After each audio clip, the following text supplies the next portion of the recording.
まさか91になって映画撮るとも思ってなかったと思うんだよね。強調感は、今までの映画の中で最も強かったんじゃないかと思うんだよね。いやでもやっぱりこの老いたねイーストウッドが歩くだけの説得力っていうのはこの映画にものすごくあるよ。確かに本当に人生っていうのはそこがピークで終わらないんだよっていう。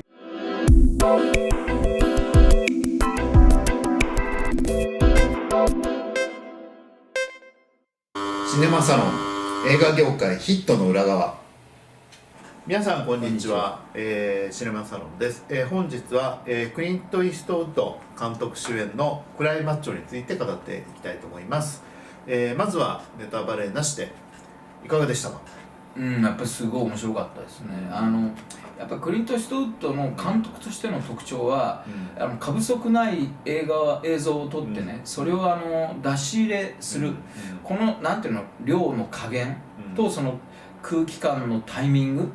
の空気感というか、それがやっぱもう絶妙にうまいんですよね。ちょっと出し入れをもうちょっと説明してもら出し入れっていうのは要するにこの部分の映像を撮りました、この部分のこのぐらい使ってここにはめましょう、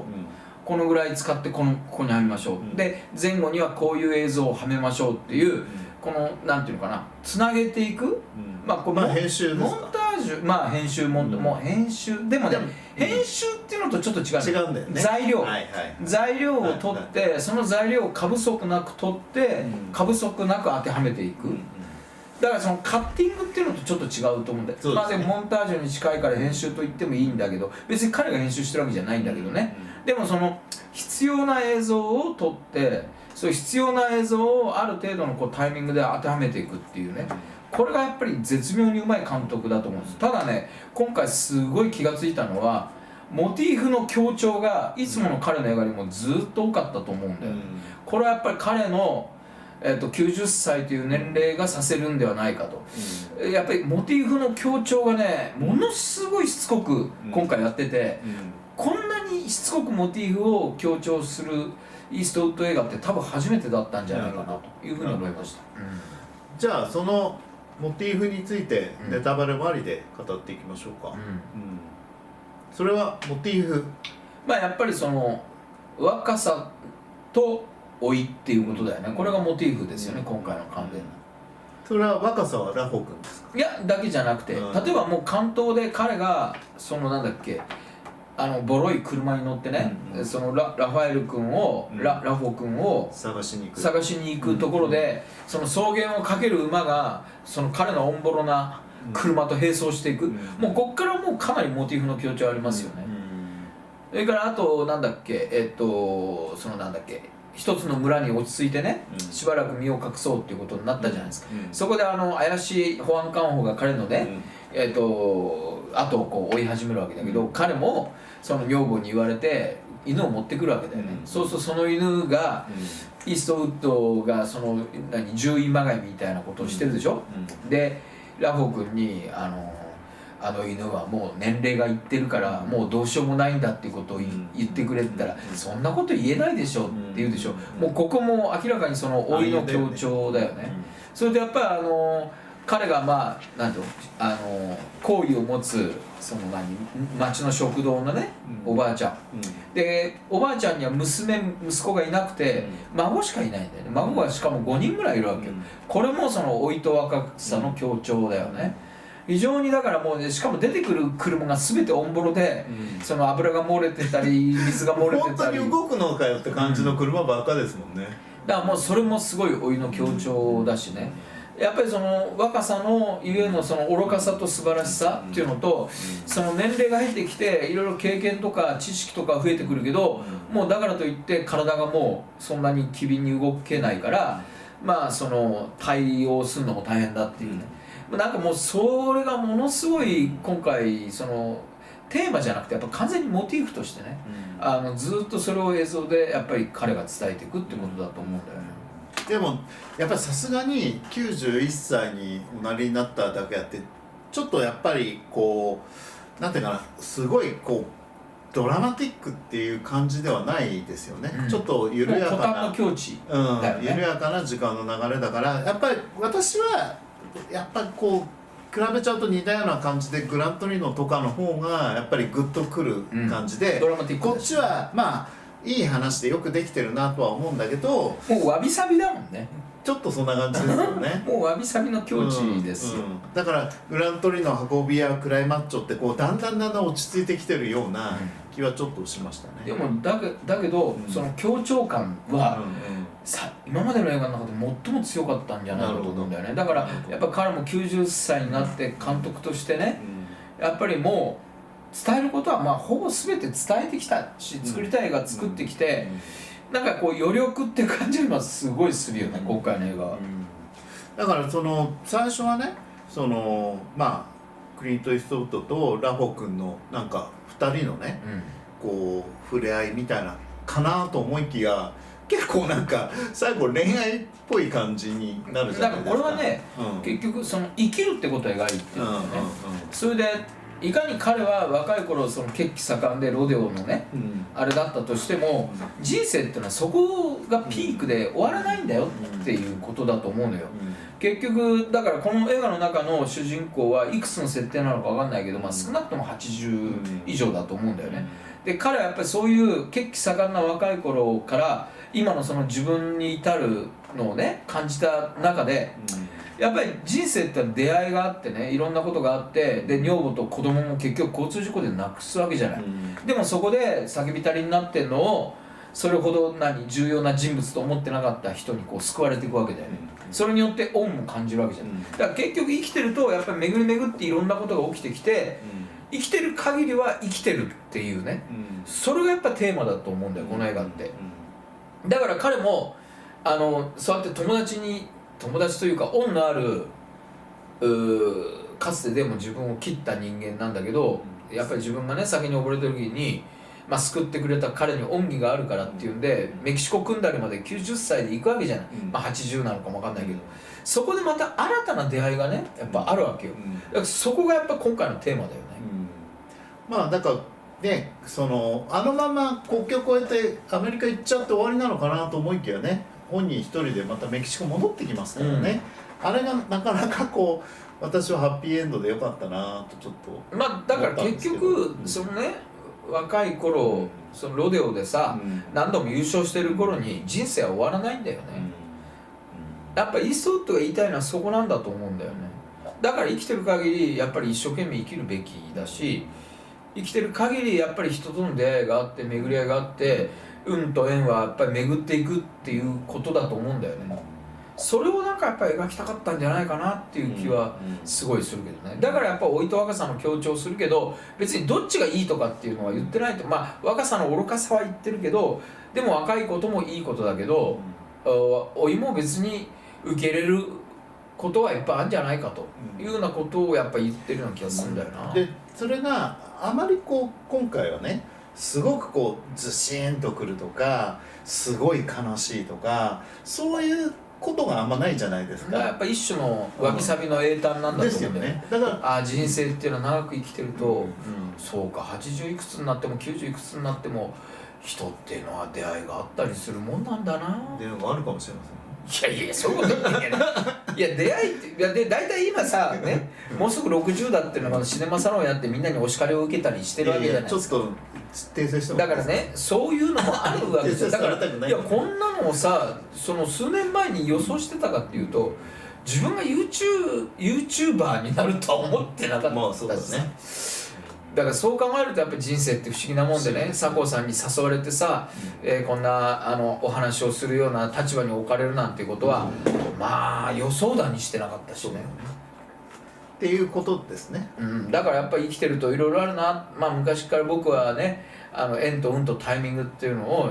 まあ、自分がねそう思いながら生きてきて、で特に若い頃は自分はその映画が大好きだったけど、望んで映画業界に来ようと思ったことっていうのはそんなにはっきりと強くはなかったのに、なんかやっぱりいろんな人に引きずられて映画に引きずられてね、映画の世界に、入ってったことに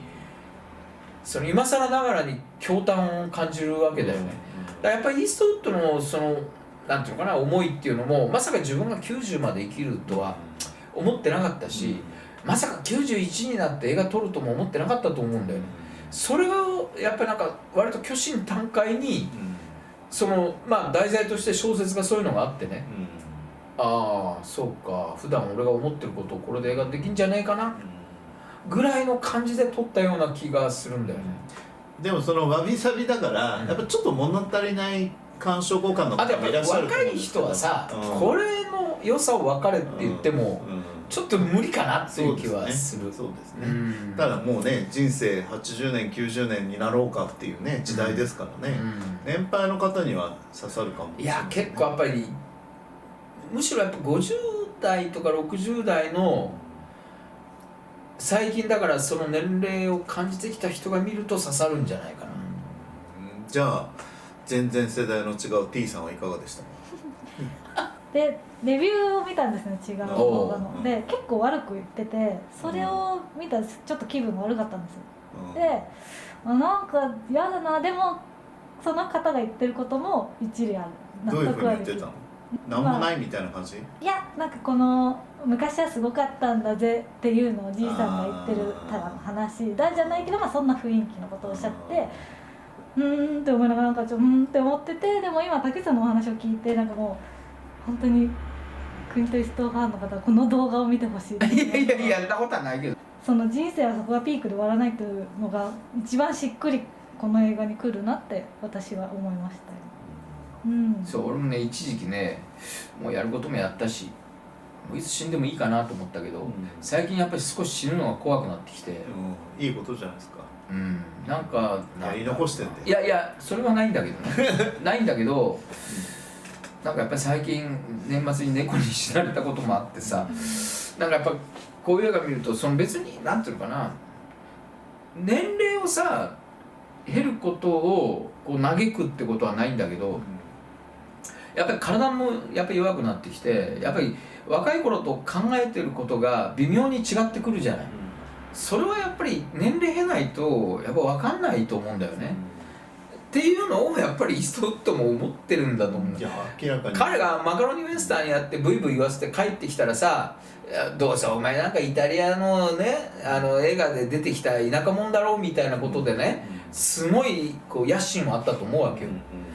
それでダーティーハリーとかが当たってもなんかどうせ二流アクションだろみたいなことを今度言われてね、で監督始めたらそんなさ二流俳優が映画監督なんかできるわけねえだろみたいなことを多分ね散々言われたと思うんだよね。だからやっぱり今そうやって90歳になってこういう映画を撮ってることを思うとね、わあ俺にもいろいろあったし、若い頃は野心があったし、確かにロデオで3回ぐらい優勝するぐらいのことやったなっていうのだ思うと思うんだよね。だけど別にそれはさ、その今ね T さんが言ったその、悪口みたいなね、それは多分若い人はねそう思うと思うのよ。じじいがね昔は偉かったみたいな、我々もきっと言われてんだと思うけどさ、ね、お前ら悪口言うのが専門家よみたいなこと言われてるけどさ、でもやっぱり映画業界に映画に対してこうお返ししたいっていう気持ちがあって、やってることなんだけど、このシネマサロンもやっぱりイーストウッドにも少なからずそういう気持ちはやっぱりすごくあると思うんだよね。そうですね、本当はねいつやめてもいいぐらいのキャリアも別に映画撮んなくてもいいと思ってるわけよ。どっちもそうですよね。でも逆にこの境地じゃなければ作れない映画みたいなのってのがあってさ、まさにこのクライマッチョってその逆にそのドラマティックでないがゆえにやっぱ彼がその世の中にこうみんなにこう見てほしいと思うっていうのはやっぱりなんかより強い感じがするんだよね。じゃあちょっと違う視点で、クライマッチョっていうタイトルですけど、マッチョはこれイーストウッドかと思ってたら鶏でしたね。いやそれはどっちもか。いやどっちもっていうか何重の掛け言葉だよ。だけどこうマッチョの鶏くんがすごすぎてちょっとびっくりしたほら動物映画嫌いって公言してる、どうですか？動物で金を稼ぐのが嫌い。あれは仕込んでんのかね。やっぱり統計でしょ、だって、それはやるでしょ本来。でもすごいやっぱりでも、ね、演技うまいなマッチョくんと思ったんで、びっくりした。パルムチキン賞あげたいそうか、フランス語で言わなきゃいけないんだね。フランス語でプーリーだ。だからパルムプーリー賞だな。主演プーリーだね。パルムプーリーというなんか掛け言葉みたいになっちゃう、プリはだからプライスね、フランス語で言うとプリでしょ。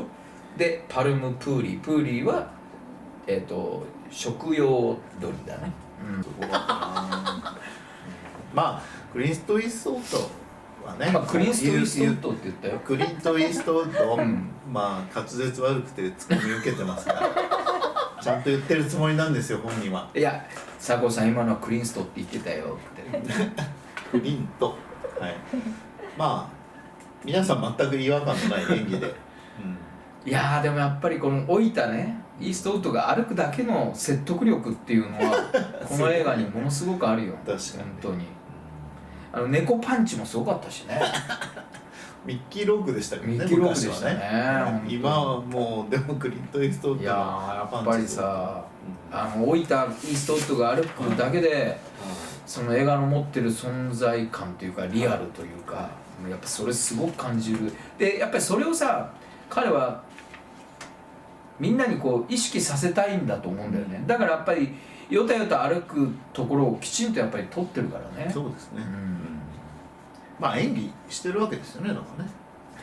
果たしてあれがどのぐらいどうなのかね。本人じゃないと分かんないけどね。分かんないからな、ちょっと。じゃあ興行収入ですが、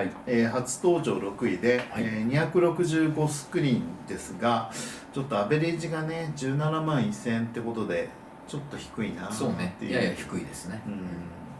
ちょっとやっぱりなかなか、いやこれはやっぱりそのさっき T さんが言ってたね、そういう批判とかが出てくるのもまあ無べなるかなって感じはしますよ。ね、結構派手さのある映画でもないしね。まあ本当にやっぱ古典の境地に入ってきた映画だと思うしね。まあ基本的にはジジイが主役の映画だそうね。それは仕方がないんじゃないのかな。やっぱ若い人にこの映画面白いって思うっていうこともちょっとやっぱりね。しかもあれですよね、これやっぱ規模もワーナーさんだから、じゃあ560でやるってわけにもいかないんでしょうね。そうね。本国から、まあ、このぐらいはやってって言われるんだろうね。それはどうなんでしょうね。今さらクリント・イーストウッドの映画にね、そんなこと言ってこないと思うけどな。じゃあスクリーン数は好きに決めていいの？日本で。多分これにそんなにスクリーン数どうしろとか言ってこないと思うんだけど。ちょっとわかんないですね、そこはね。まあということですね。じゃあそんな感じでしょうか。はい。僕はでもすごく面白くまあ映画はね面白かったし、まあ俺はハッピーエンドだったんですごい良かったな。しかもやっぱり作り上がりがイーストウッドの映画はね、見ててなんていうのかな、安心感あるというか、まあ破綻してるとこないですよね。非常にオーソドックスで素晴らしいし、いやでも手数は多いんだよ。多分普通の映画よりも手数はすごいと思う。でもね、その手数を感じさせないのよ、イーストウッドの映画って。これがやっぱりさっき言ったその過不足ない、そう過不足ない、だって特に彼がさ前半車で走るところのショットの多さ、でも多分見てる人にそのショットの多さを感じさせない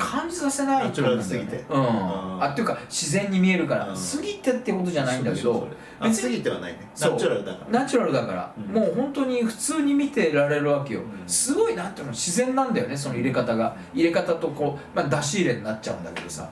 それなんだけど手数はすごいから。メキシコ料理ちょっと食べたくなりましたね。食べたくなったね。今日はメキシコ料理ですか、じゃあ。はい、ちょっとお腹が空いてきました。はい。ということで、本日は、クリント・イーストウッド監督主演のクライマッチョについて語ってまいりました。よろしければチャンネル登録と、いいねボタン、コメント等いただけると嬉しいです。どうもありがとうございました。